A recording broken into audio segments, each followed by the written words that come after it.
Welcome back to Whiteout Weekly. And not going to sugarcoat this. That Ohio State lost really sucked. Really sucked. I don't think I've been in my feels that hard in quite some time. Penn State fans, blogs clamoring about this and that. But at the end of last week's podcast, I kind of regretted it saying if we lose by a field goal or touchdown, it kind of as a moral victory. But I mean, looking back on it, it's such a young team. I do think it was a step in the right direction. But I know that others want to address. Sorry for this awful, awful dad joke I'm about to pull here.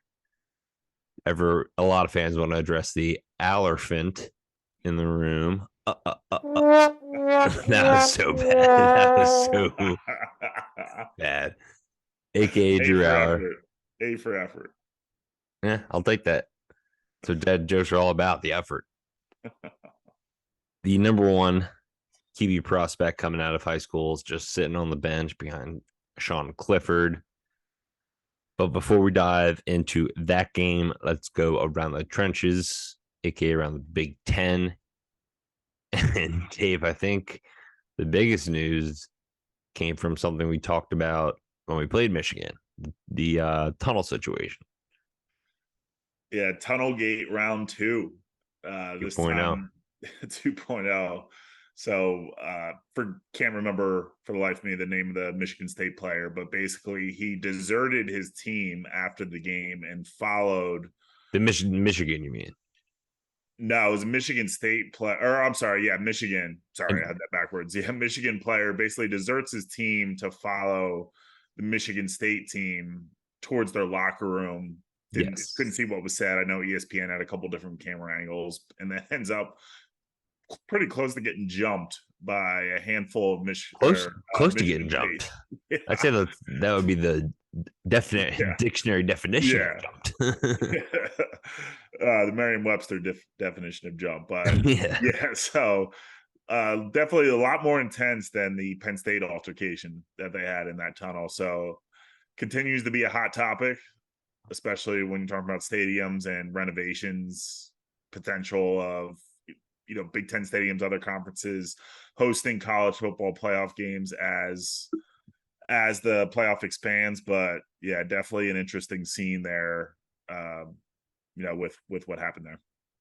Yeah, definitely an escalation. I think the story, I don't know if it was true or not, the story that came out with the Penn State Michigan halftime scuffle was peanut butter and jelly sandwiches being tossed like back and forth. A little more escalated than that. Yeah, I'll say. I said it when the Penn State Michigan scuffle happened. Tradition. I'm a fan tradition. You had 48 minutes to legally kick their ass on the field. Yeah. So don't bring that in the tunnel, no matter how angry you are, no matter how much chirping is going on. Mm-hmm. But Dave Portnoy, Michigan man himself, did a breakdown and actually was very, biased towards Michigan, but split it pretty well down the middle, where he again explained that Michigan player, as he said, skipped Tuimoloau into their line going into the locker room, which is a no-go. It should be the losing team, presumably, should enter the tunnel first, get into their locker room. Winners can celebrate in the field. Once they're in the locker room, then they go in. So we'll see what happens to that. Probably more beefed up security, probably some more protocols or whatever. But over to the wild west of the Big Ten. Huge game. Not this week, but next week. Illinois, number 1 in the West, 3-1 in the conference, 6-1 overall.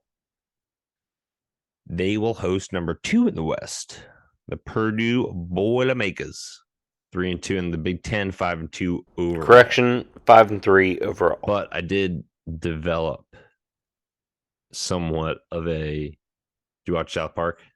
Yes. Professor Chaos little scenario here. So we go back to the sneaky spread So for the sake of Professor Chaos, let's say Wisconsin wins out, which not out of the realm of possibility. Next game, they're home against Maryland, and they travel to Iowa, which could be an ugly, ugly game that anyone can win. Travel to Nebraska, and then they end their season at home against Minnesota. So Professor Chaos theory is correct. They would have a lot to play for because in this theory, Illinois would have to lose out and they would have the same. So Wisconsin would have a 6-3 record in conference, 8-4 overall, but would have that head-to-head tiebreaker. So we need Illinois to lose out in order for Wisconsin to get above them. So that would mean Purdue, who would they would have to beat, obviously, Illinois, and then only have to lose one other game for them to have the same record as Wisconsin, 5-4 in the Big Ten, 7-5 overall, and Wisconsin holds that tiebreaker over them. Purdue would have to, Iowa this week, they'd have to beat Illinois. Then they face Northwestern at home, finish at Indiana. So they would have to lose to either Iowa, Northwestern, or Indiana. And then obviously Illinois would have to lose out. But Professor Chaos, anything can happen. The joys of being in the Big Ten West. Anything can happen when Butters puts on his costume. Professor Chaos cannot be stopped. But big news in the East, which I think a lot of people saw coming at the beginning of the year.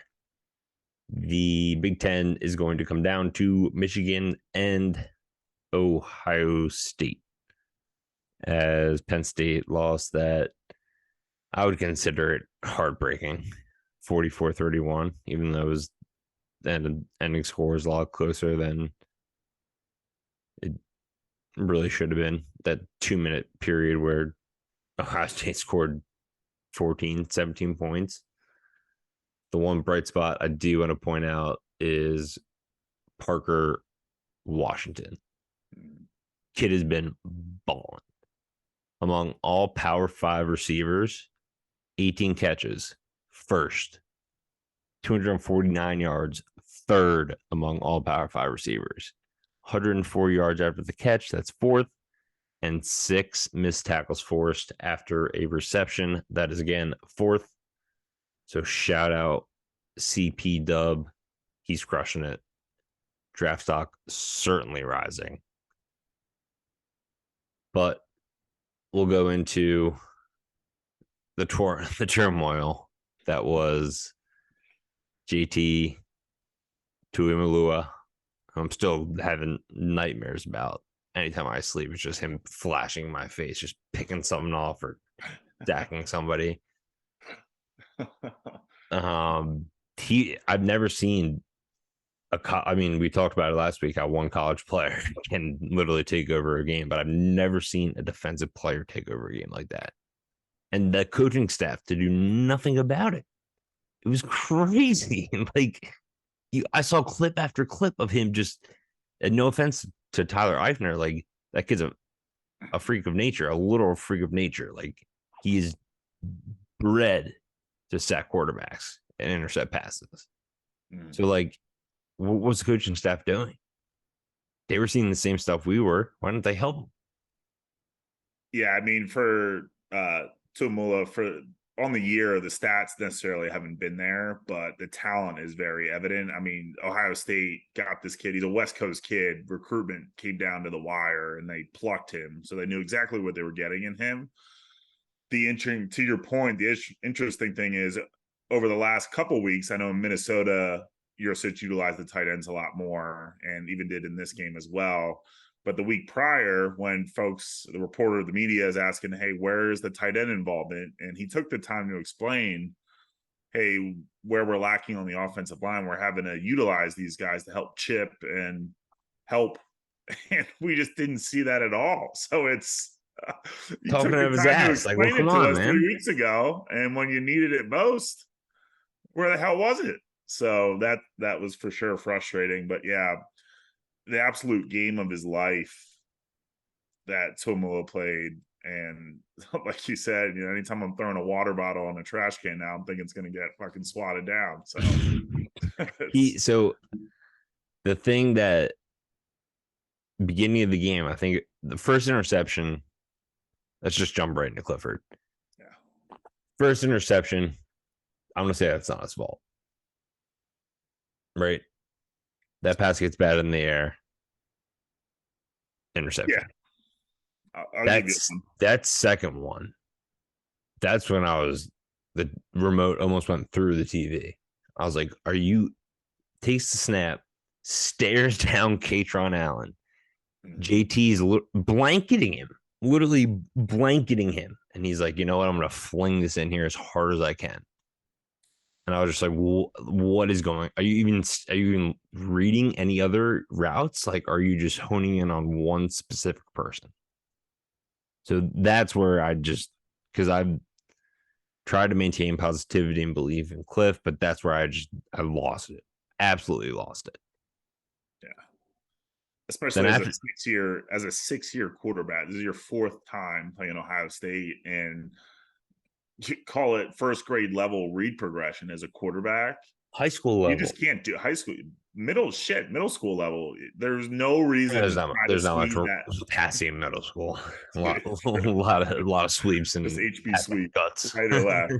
But to try to squeeze that ball in there, and afterwards you could twist any play anyway, right? You could take a screenshot of the play and see Tinsley's open on the left, on that out route. But even so, throw the fucking ball away. Like, you cannot force that in that scenario. But it was god awful. However, I will stand on my point. I won't backtrack on my point. I think because he bounces back. So I think that's the quality that the players in the locker room see in him. Because after that, he leads them on 2 6-play drives, over 70 yards each, touchdown passes on each of them, and then a 13-play 75-yard drive, which gave us the lead 21-16 with less than 10 minutes left in the game.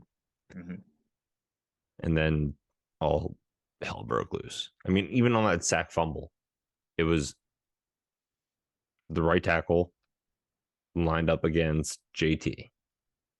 Bulldozes him. Boom. Like, or the pick six, excuse me. So, like, it was just, I can't put more than 60% of the blame on Cliff because the offensive line didn't show up. The coaches didn't show up to help the offensive line protect him. The stats were awful. Second pick he threw was inexcusable. Can't have that. But the other one batted at the line, and then the last one I just mentioned, it was literally Reggie White reincarnated, just dismantling anyone in his path, leaping up that was his second pick of the game, right? For the pick six, the last one? I believe that was his third. That last one was his third, the pick six, because that all so like just a Reggie White type performance from a sophomore. But still, Cliff, 68% completion, 32 of 47. Which, by the way, we should not be asking Sean Clifford to throw the ball nearly 50 times a game. I know we said like we can't run up the gut, but the stretches and the screens were working. 371 yards, 3 touchdowns, and then let's say 1.5 interceptions. So a 2-to-1 ratio, and then the fumble. Yeah, so, I mean, going back to the I don't know. It's tough. I mean, going back to the Effner one, even still there, you got to have some wherewithal that the pocket's closing in on you. And so that one, it's hard to say for me to give the excuse to him. And ultimately, if you look at the body of work over the season, in knowing that Cliff, he has those moments where he can bounce back. Purdue, right, through the interception, but was able to overcome it because it's Purdue. Minnesota throws that god-awful pick in the first half and then bounces back, has a great game. Here, when you're talking about trying to beat Ohio State, you can't make one turnover. You got to play nearly flawless. He said himself, I have to play the game of my life. And to have that quote out there and to literally almost single-handedly blow it with those 4 to 6 terrible plays. And I know it seems like it's a small amount, but when you're trying to beat an Ohio State, giving them the short field that many times, and the defense held their own. And totally. And for the defense, people are chirping the defense can kick rocks. They held them to 98 yards rushing. Yes. And then, they played a short field the entire time. So anyone wants, and Harrison went off, obviously. They moved him from the slot to the left to the right. So give me a break with the defense. Not doing the same too, though. They definitely did wilt, in that little one drive. That one drive was very bad. 21-16, 9 minutes left. Given the scenario, given the situation, they definitely wilted harder than they should have. I know they were put in a lot of tough spots all game long, but you absolutely cannot just fold like that. But in that same time frame, Cliff had, he had the pick 6, and to be able to get anything going in those key moments, that's the light that shines on this. Is he just isn't enough to be able to get over a juggernaut. Yes. Like Ohio State, or as we saw with Michigan, he just doesn't have the talent to be able to compete with that team because he's just going to make the mistakes. He's shown it over the last 4 years. Yeah. I think what I'm most upset about is we knew this coming in. So the people that are freaking out, like Sean Clifford, it's like we knew who this guy was coming in. We knew it. Call for Drew Allar all you want. The first episode, we said it's a gift and a curse, the Penn State family tradition. You're not going to have a Nick Saban in there pulling a senior leader of a team that brought him to the national championship at halftime to put in a true freshman. That's not James Franklin. That's not Penn State. Hate to admit it if this is the first time you're hearing it, but that's not Penn State. Maybe we'll get to that point, but the family aspect of it is what drives a lot of players to play here. You can see in the NFL. I mean, a lot of talented players come from Penn State. So it's a gift and a curse. Yeah. And we definitely saw the curse fit Saturday. Yeah. Have you heard anything on, I know Franklin has been very mum's the word on who the starter will be against Indiana. But have you heard any rumblings in your inner Penn State circle? Yeah, the interesting thing this week was, so you look at after the Minnesota game where he has his post-game presser and he says, during that week, the week after, where he says Sean Clifford was Big Ten Player of the Week, and then he pauses and looks around the room. This week was very different, where he was very adamant to not blatantly point the finger at him, but he very clearly said there was about 4 to 6 plays that you just can't have. But other than that, he said he thought Cliff played well. So what his kind of tune this week, which has been interesting, is he hasn't been as adamant as he has been about Clifford, where he hasn't blatantly said Sean Clifford's our starting quarterback. The way he worded it was, we're going to go with the guy that gives us the best chance to go 1-0 this week. So I thought that was very interesting. And then a couple of Penn State, local media reporters just kind of straight up asked him, is there a chance Drew Allar could start? And he said, I don't like the tone of the question, but I do understand you. And he said, that's not a decision I'm going to make on my own. He said, I've already had and will continue to have conversations with Mike Yurcich, Manny Diaz. So take that how it is. My gut tells me he's still going to roll Cliff out there against Indiana. Although for me, I think these last 4 games, I think Drew Allar should be able to win you these last 4 games. And again, I've been in the depths of PSU Twitter, God, I've even been in Facebook messaging boards after this brutal loss. Facebook, Just going back and forth with 50-year-olds, but what are you doing where they're like, we got to go 10-2, we got to go 10-2, and we get it, but we got to get ready for the future. But and also, here's who I'm voting for the midterms, and yeah. But I think Cliff will start. I think we may see Allar a lot more because, I mean, we have to wait and see, but I think there should be a lot more pressure. Hey, you lost your 2 biggest games, and you're talking about a season where you do have a chance to go 10-2, but your best win, if you win out, is probably going to be Maryland. So it's time to start. Pretty potentially, depending on how they finish. Correct. Yeah. But so we'll see. But I thought that was interesting where you didn't blatantly say Sean Clifford's our starter. Yeah. And who knows who knows what's going on at practice too.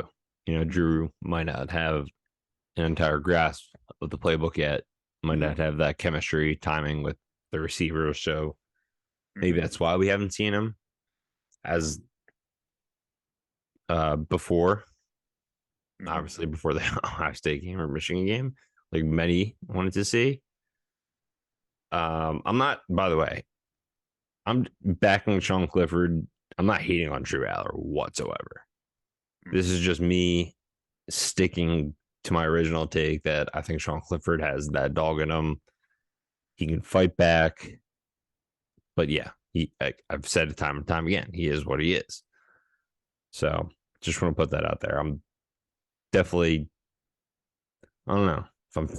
I'm Team Allar. I'm Team Allar for the future. But just to let you all know, I am still rooting for Cliff. Still my guy. So moving on from that awful defeat, we got some low-hanging fruit. Indiana. We are 14-point favorites. I saw on DraftKings with 115 juice. Over-under set at 50.5. Some historical betting tips for you. Penn State's 23-2 straight up against Indiana, but only 13-12 against the spread. So for whatever reason, the Hoosiers have our number, give us a little bit of trouble. Their quarterback is Connor Bazelak. Was it? Bazelak. Connor Bazelak. And he is very much hit or miss. Very up and down quarterback. He threw for in the Maryland game 3 touchdowns, 2 picks. And then in that Rutgers loss, which they were completely injury riddled, threw a pick there on the season. 12 touchdowns to 9 interceptions. Not much of a rusher. And then so they had to bye last week. So their last game was the Friday night game against Rutgers 2 weeks ago. And the injury bug hit hard. They had their number 1, unfortunately, receiver, junior wide receiver, Camper. Unfortunately, tore his ACL in the Rutgers game. So best of wishes to him and his recovery, but he was absolutely balling out for that Hoosier team this year. Team high in targets, 84. Second to him was Emery Simons with 46. 46 catches. Second to him was Emery Simons again with 29. 569 yards for Camper. Second to him again, Emery Simons, 309. So he's doubling up Emery in every single receiving category. But I think the main weapon on their offense that should scare us the most is the Auburn transfer running back, Sean Shivers. Shivers, yeah. Who was actually knocked out of the Rutgers game. He took a huge hit. Finished with 4 carries for only 3 yards, 1 catch, 24 yards. However, on the season, having a pretty nice season overall. Dual threat back, 103 carries for 404 yards, 4 touchdowns, 20 receptions, 121 yards receiving. So their offense, not much to be concerned about. Our running game, our running defense does seem to have some holes in it. So Shivers could be a problem out of the backfield, but I don't see really any, especially with the loss of Cam Camper. I really don't see anyone on this team really taking over. With the way Connor, I'm just calling him Basilisk. He looks. I'm looking at his picture. He looks like a Slytherin to me. Connor Basilisk. I don't think he's going to be able to take over the game. So, interesting note about the QB position that I picked on too is Indiana's coming into this game limping. I know they're coming off a bye, but they got 5 straight losses. And read a quote where a reporter asked Tom Allen where he thinks they need to improve most, and he straight up said at the quarterback position. So saw a couple kind of whirlwinds going around where he could be hinting at a potential quarterback change, which would mean our guy, Jack Tuttle, could be stepping into the starting slot this week. And another interesting note about Tuttle is I didn't catch it last week, but he actually entered the transfer portal before that Rutgers game. And listen to this stand-up guy that Jack Tuttle is. He is going to stick out the rest of the season with the Hoosiers and play if needed. So that's the kind of guy that Jack Tuttle is. And he could find himself starting for the Hoosiers against our Penn State Nittany Lions this Saturday. If you're watching the YouTube, I've just been smiling this whole time. I never thought we would play Jack Tuttle again. This is the best thing in the entire world. Yeah, so hoping for the best. But what would you give that percentage wise? 50-50? I'd give it, the way the season's gone, honestly, I would give it 50-50. Yeah, Connor Basilisk. To your point, Basilisk has been nothing special. Yeah. And Tuttle, he might just give him a breath of fresh air. So Wow. That is incredible. That just got me so hyped to see Tuttle again. But further, with the injury bug suffered 2 weeks ago on their Friday night game against Rutgers, linebacker Cam Jones, who has 37 tackles on the year, their third leading pass rusher, is out, I read this Saturday, with a foot injury. So another blow to their defense. Where do they rank in terms of rushing yards per game and passing yards per game? Where are the weakest? So they struggle with the rush. So as a defense as a whole, they rank 99th nationally in total defense, giving up about out of 131. Yeah. Pretty bad. So 415 yards per game. 6 of their 7 contests this year, they've given up or allowed a 100-yard rusher, and they lead the Big Ten in 30-plus yard plays given up. So plenty of room for those explosive plays this week and to win the explosive play battle for the Nits. You said 6 of 7 they've given up a 100-yard rusher, and that includes against Rutgers, one 100-yard rusher. Yeah, so they've allowed a 100-yard rusher in 6 of 7 games. Yeah, that's pretty sick. Yeah. Looking at their secondary, they have their most targeted player in the secondary is Tywan Mullen, who's been there for a good bit, so he's pretty seasoned. He's seasoned, but not having the best year. Yeah. Playing on the outside, I believe. Yeah, it goes back and forth between left and right corner. He has been targeted 38 times, again, team high. Allowed 24 receptions, 63.2 catch rate for 277 yards. So 11.5 per reception, 7 touchdowns against him. To 1 pick, 3 pass breakups. That's a 113.7 passer rating when thrown to him. and 3 penalties in coverage. So, having a good season, a little questionable. I think that definitely should be a guy that we should target.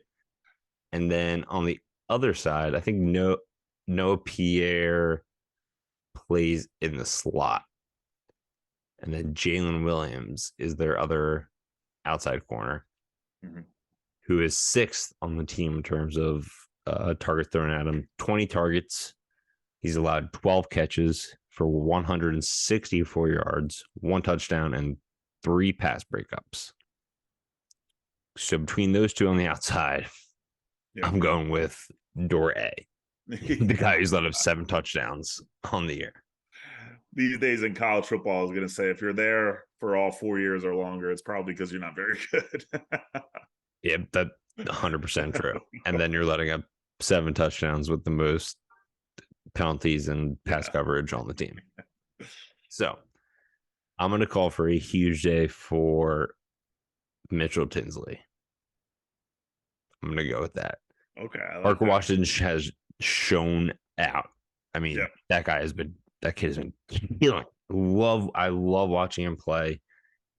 Even last year, he was just making his catch radius, him and Jahan Dotson, those catch radiuses was unreal to watch. It was so cool. I think Tinsley's got to come out this week. I think Parker's like, you know what? Been killing it. Give me my 85, and you can go off for 150 and 2 tutties. And then once the game's in line, I think Katron Singleton gonna take over. Yeah, I'd love to see Singleton get going, or at least pop a couple. He's been productive and had some really nice runs, but to see him get back to where he was, man, for that Auburn game and Ohio game, to see him be able to pop a nice 50, 60-yard run would be good to see, and good for him. Yeah. And I don't mean that in a negative way. He's been quiet in terms of his potential. Still a freshman, but every time he touches the ball, I'm expecting him to go the distance every single time. So it should be, we are 14 point. That seems like I don't know, well, disrespectful spread there. I guess they're coming off a bye, so they're accounting for that, but Vegas could be playing a little bit cautiously too on the Penn State side as to where the season goes from here, especially after the last couple seasons have gone, where after they've had those crushing defeats. So that could definitely be playing a factor too. And did the AP poll come out? It did, and the first college football rankings, which was pretty kind to the Nits, had us penciled in at number 15. So I thought that was that was Tuesday. Yeah, I forgot. Tuesday. Yeah. So we were 15 in the initial rankings. Yes. Wow, that's very kind. I mean, that just shows us the strength of the Big Ten East. For sure. Enough of these divisions. I'm so freaking sick of them. So freaking sick of them. Let's just get right to it. Let's do it. Everything that people have been waiting for, the greatest betting competition on planet Earth, the Big Ten betting bonanza, week number 10. Right? 10, yeah. Double digits, baby. It's the NFL and the college, the 1 week off always fucks me up. Messes me up. I'm sorry. Week number 10. Big Ten betting bonanza, and I got a comeback in the works, ladies and gentlemen.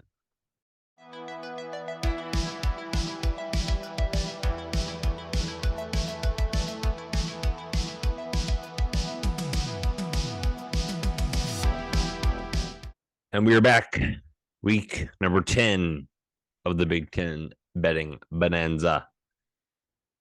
Last week was not good, just like the Penn State game. Wasn't good for the boys. Combined record 1-5. Eesh. But Davy Barron still remains, in statistical terms, a pro bettor. Go over last week, however, after a streak of 3-0s, 2-1s, 2-1s, 3-0s. He has our first 0-3 week of the year, unfortunately. Goose egg for Davey.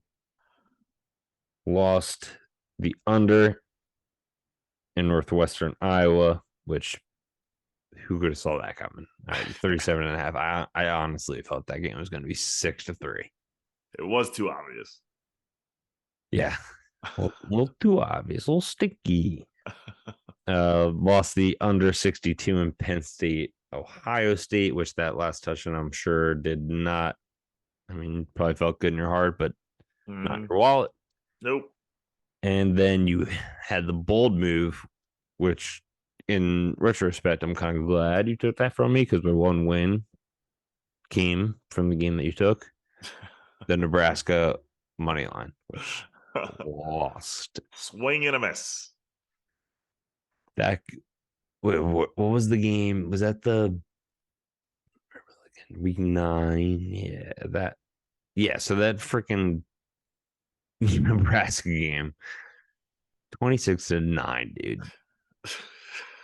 Like they were throwing up so many points all game. I saw that final score and I was like, damn, feel bad for me because I had money on that too. Like I said, doubling your bets. Yeah. Singles on mine. So on the week, like I said, Dave, in week number 9, 0-3, down 2.7 units, 0 Bonanza points. But that does not stop him from being a professional gambler in the Big Ten on the year. 15-9. That's 62.5%.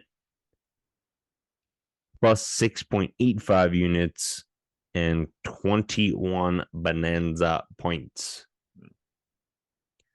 Going over to my side, aka the underdog side, Rocky Balboa side. Everyone's rooting for to come back and win side. I went 1-2. Back to my 1 and 2 days. But the one I hit was good. Penn State plus 15.5.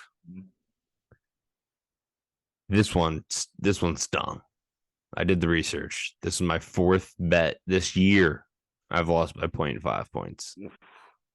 2 totals by half point. This was my second first half spread that missed by half point. I had Michigan minus 13.5.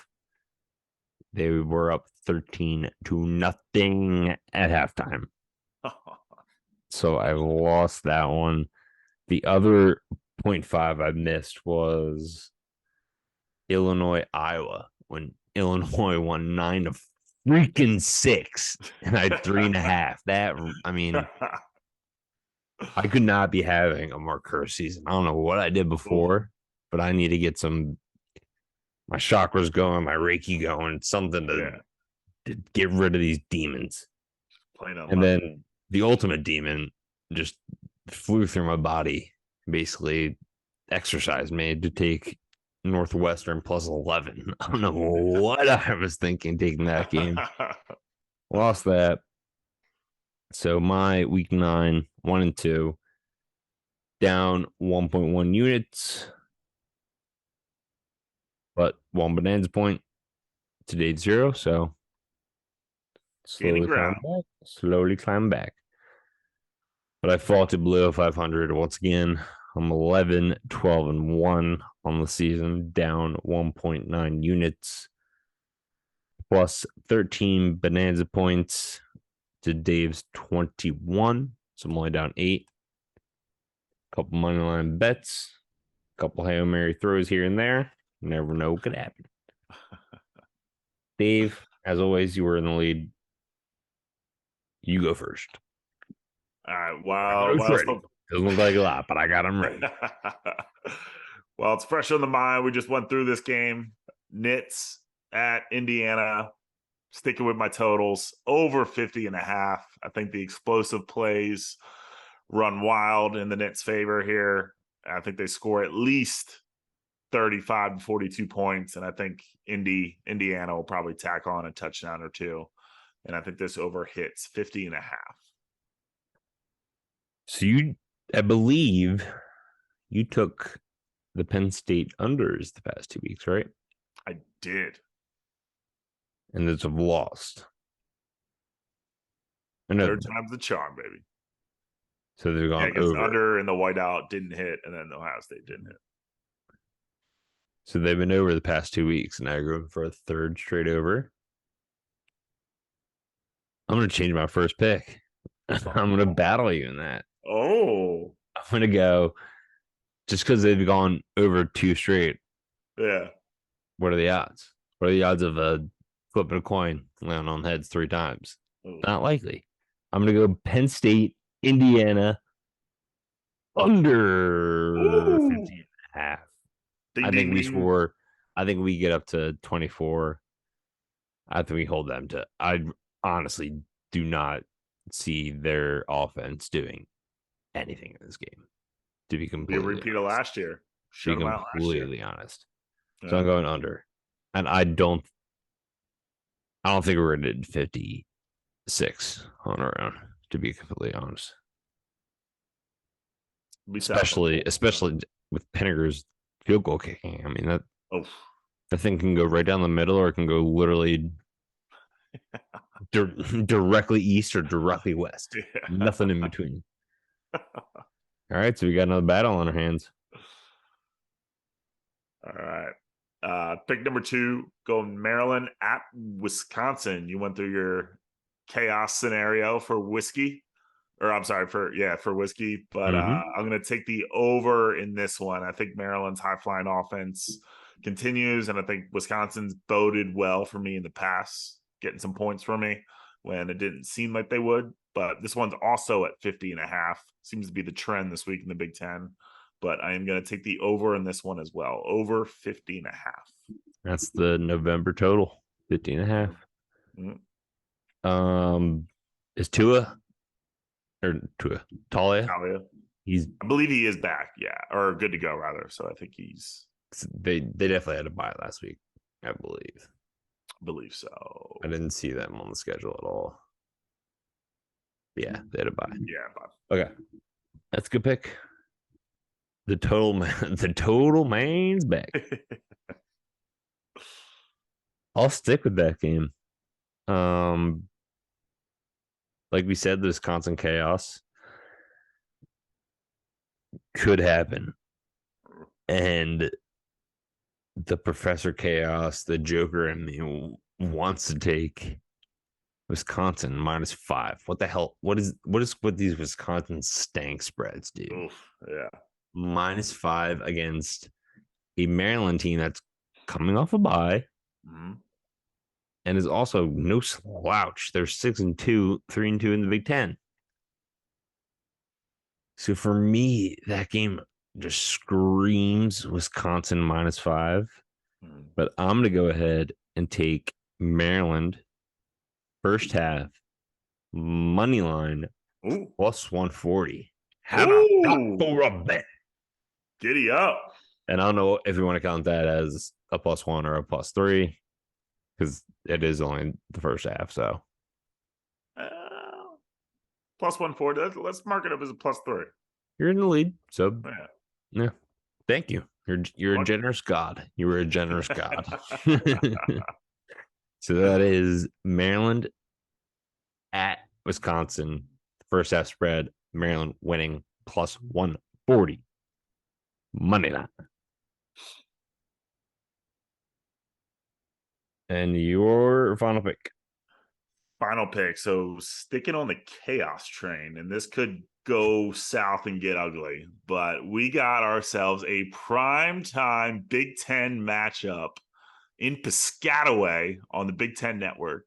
We got the Wolverines fresh off Tunnel Gate 2.0 heading to the always rowdy, the always ruckus crowd in Piscataway.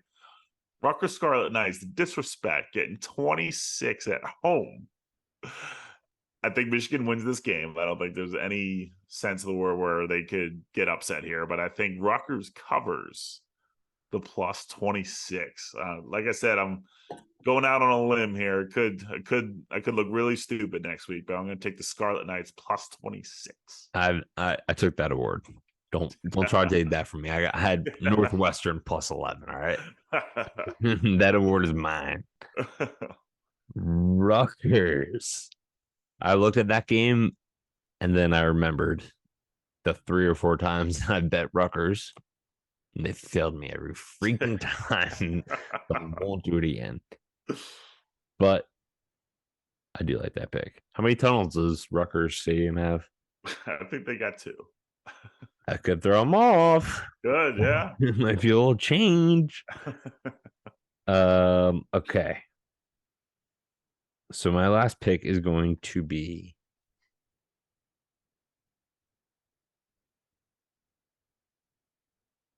sticking with Tunnelgate 2.0. Michigan State can't be too thrilled with themselves. I believe there's a video that they have from the tunnel that's going to show some pretty. I don't know if it's out already. I didn't look it up because I truthfully, I don't care to see that. Yeah. Just like people beating up on each other with no defense. So Michigan State shambles. Shambles. Yeah. Legally and football wise. They're going to Illinois, who I don't know if you've been watching, has been dominating.